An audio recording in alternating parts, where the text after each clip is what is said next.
Hello friends, எல்லாருக்கும் வணக்கம். Welcome to my channel. இப்போ கீழ்த்திருப்பதி நான் வந்து என்னுடைய பெரியம்மா வீட்டுக்கு என்னுடைய கசின் அங்கே இருக்காங்களா, என்ன காசு ரெடி பண்ணிட்டாங்களா, என்ன எது கொடுப்பாங்களா இல்லையான்னு சொல்லி கேட்டுட்டு வரலான்னு சொல்லி நான் போயிருந்தேன். அப்போ பார்த்தீங்கன்னா எனக்கு ஃபார்ச்சுனேட்லி எனக்கு தெப்போற்சவம் வந்து நடக்கிற மாதிரி அங்கே பேனர்லாம் போட்டிருந்தாங்க. ஸோ பேக்ரவுண்டில் அந்த பாட்டெல்லாம் கூட பாடிக்கிட்டு இருப்பாங்களா, அதெல்லாமே கேட்டது. ஸோ நான் வெரி ஃபஸ்ட்டு நாள், அதாவது 7ஆம் தேதி நான் வந்து போயிருந்தேன். தெப்போற்சவம்ன்றது 5 நாள் நடக்கும்.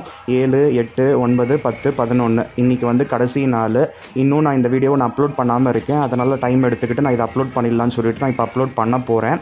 ஸோ கீழ்த்திருப்பதி பத்மாவதி தாயார் தெப்போற்சவத்தோட ஃபஸ்ட்டு நாள் அந்த கிளிப்பிங்ஸ் தான் நீங்கள் இப்போ பார்க்க போகிறீங்க. அந்த லைட் டெக்கரேஷன்ஸ் அதெல்லாம் எப்படி இருக்குன்னு பாருங்கள். ஸோ திருப்பதினாலே அந்த லைட் டெக்கரேஷன்ஸ் எல்லாம் இந்த மாதிரி உற்சவம் நடக்கிற அந்த டைம்லலாம் நல்லா கலர்ஃபுல்லாக ரொம்ப நல்லா இருக்கும். சின்ன பசங்களுக்குலாம் ரொம்பவும் பிடிக்கும். எனக்கு இந்த வயசில் கூட கலர்ஃபுல்லாக ஏதாவது பார்த்தா எனக்கு நல்லா இருக்குது. ஸோ மைண்டு வந்து ரிலாக்ஸாக நம்ம ஃபீல் பண்ணுவோம். நீங்களும் இதை ட்ரை பண்ணி பாருங்கள். ரொம்ப ஸ்ட்ரெஸ்ஸாக இருக்க நேரத்தில் கலர்ஃபுல்லாக எதையாவது நீங்கள் பார்த்துக்கிட்டே இருங்களேன். ஒரு 5 நிமிஷத்தில் உங்கள் மைண்டு வந்து ஆட்டோமேட்டிக்காக காம் ஆகும். இது எத்தனை பேர் வந்து ஃபேஸ் பண்ணியிருக்கீங்க, இது உண்மையாக பொய்யான்னு சொல்லிட்டு நீங்கள் செக் பண்ணிவிட்டு எனக்கு கமெண்ட்ஸ் மூலமாக தெரியப்படுத்தலாம். இந்த தெப்போற்சவம்ன்றது வருஷம் எல்லா கோயிலையுமே, முக்கியமாக இந்த பெருமாள் கோயில் எல்லாத்துலேயுமே நடக்கும். ஸோ அந்த மாதிரி தான் இந்த டிடிஐடி மூலமாக இந்த கீழ்த்திருப்பதிலையும் ரொம்ப வருஷமாக வந்து தொன்று தொட்டு இந்த தெப்போற்சவம் நடந்துக்கிட்டே இருக்குது. இந்த குளம் பார்க்குறீங்க இல்லையா, இந்த குளத்தோட பேர் பத்ம சரோவரம். இந்த பத்ம சரோவரத்தில் தான் அந்த பத்மாவதி தாயார் வந்து முதலாக வந்து பிறந்தாங்கன்னு சொல்லிட்டு ஒரு ஐதீகம் கூட இருக்குது. ஸோ ரொம்ப பெரிய குளங்க. இந்த அளவுக்கு பெரிய குளம் நீங்கள் வேறு எங்கேயும் பார்க்க முடியாது. இதை விட பெரிய குளம்லாம் கூட நம்ம தமிழ்நாட்டு கோயிலெல்லாம் கூட இருக்குது. ஸோ இது வந்து ஸ்பெசிஃபிக்காக நல்லா பெரிய குளம். இங்கே வந்து பார்த்தீங்கன்னா இந்த குளத்துக்கு ஆப்போசிட்லேயே சூரியநாராயணர் கோயில் வந்து இருக்கும். கண்டிப்பாக நீங்கள் பத்மாவதி தாயாரை போய் பார்த்துட்டு வந்துட்டு சூரியநாராயணரும் வந்து நீங்கள் தரிசனம் பண்ணிவிட்டு அங்கே தீர்த்தம் வந்து தெளிச்சுக்கோங்க. ஸோ சண்டே அபிஷேகம் பண்ணி அந்த தீர்த்தம் வந்து தெளிப்பாங்க. நமக்கு வந்து நல்லது நடக்கும்னு சொல்லிட்டு ஒரு ஐதீகமும் இருக்குது. ஸோ இந்த குளத்துக்கு ஆப்போசிட்லேயே இருக்கும் அந்த சூரியநாராயணர் கோயில். கண்டிப்பாக விசிட் பண்ணுங்கள்.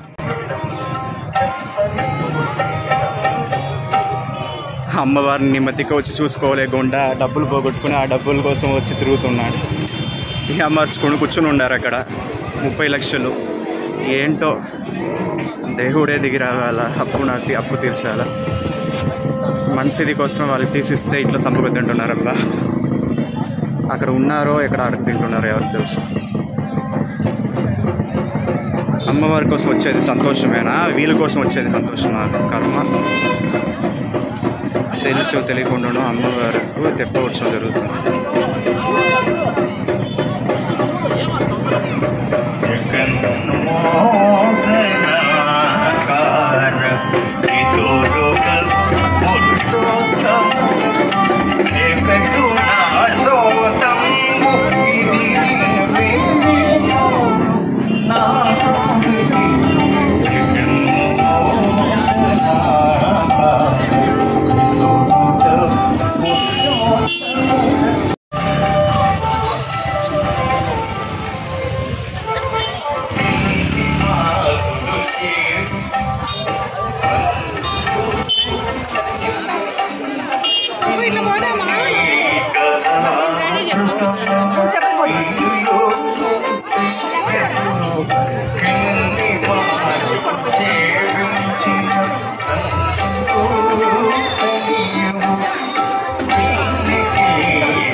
ஸோ வீடியோ எடுக்கிறப்ப நல்லா க்ளோஸ்அப்பில் எடுக்கலையேன்னு சொல்லிட்டு ஒரு வருத்தம் இருந்தது. உடனே நான் ஃபேஸ்புக் ஓப்பன் பண்ணப்போ அதில் டிடிடி சேனல் அவங்க பேஜ் இருந்தது.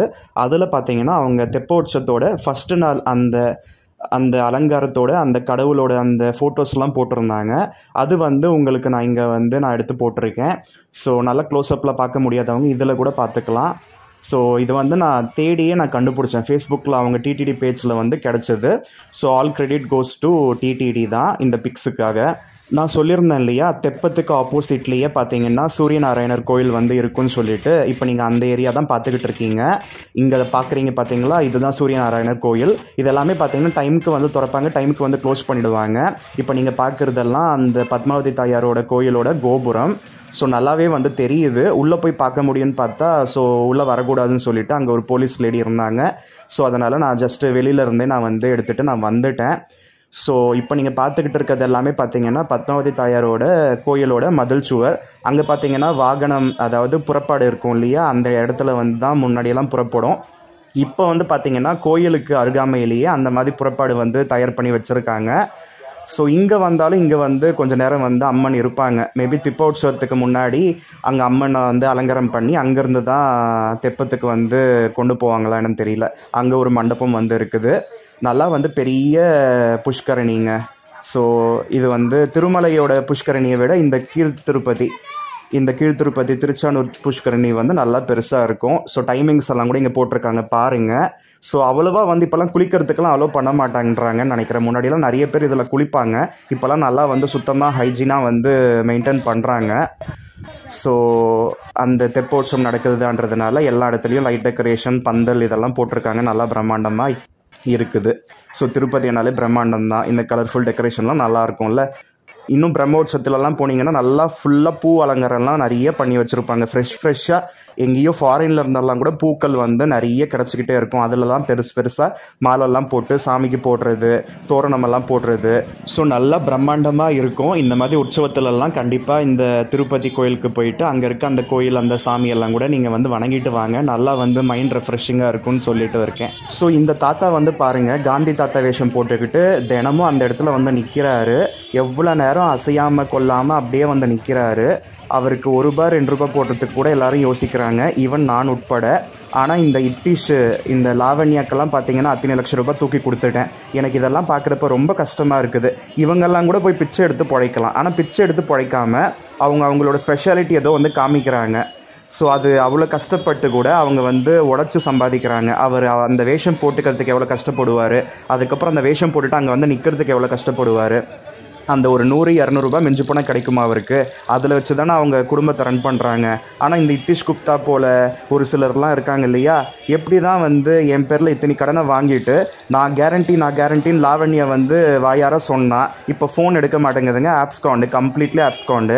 எல்லாரும் வேறு போகிறவன் வரவான்லாம் உனக்கு அந்த காசு வராதுடா, நீ வீணாக போயிடுவாடான்னு சொல்லிட்டு எப்படா போவ, சீக்கிரமாக போவியா இல்லையா, நான் இனிமேல் பொறுமையாக இருக்க மாட்டேன், நீ இன்றைக்கே வந்து செத்தாகணும், நீ இன்றைக்கே வந்து நடு ரோட்டுக்கு வந்தாகணும்னு சொல்லிட்டு அவன் வந்து வீட்டுக்கிட்ட வந்து பிரச்சனை பண்ணிக்கிட்டு இருக்கான். எல்லாம் பரதேசிங்க எப்படி இருக்குதுங்க பாருங்கள். இப்படி தாங்க டார்ச்சர் அனுபவிச்சுக்கிட்டு இருக்கேன். தெரியாதனமாக நான் வந்து பிறந்துட்டேன். கடவுள் ஏன் தான் என்னை பிறக்க வச்சு இப்படி கஷ்டத்தை கொடுக்குறான்னு தெரியல. எல்லா நேரத்துலையும் வந்து எனக்கு சிரமம்தான் அதிகமாகுது. இந்த திருப்பதி போயிட்டு வந்தப்போ அங்கே ஒருத்தனை மீட் பண்ணுறப்ப, அவன் ரூமுக்கு போயிட்டு வந்தப்போ அங்கே என்னுடைய ஃப்ளாஷ் சார்ஜர் விவோ V21 ஃபோனோட அந்த சார்ஜரும் அந்த யூஎஸ்பி கேபிள் கூட புதுசாக நான் வாங்கினேன். அது ₹200. அதுக்கப்புறம் அதுக்கு வந்து ஸ்பெஷலாக ப்ளக் பாயிண்ட், அது ஒரு ₹50.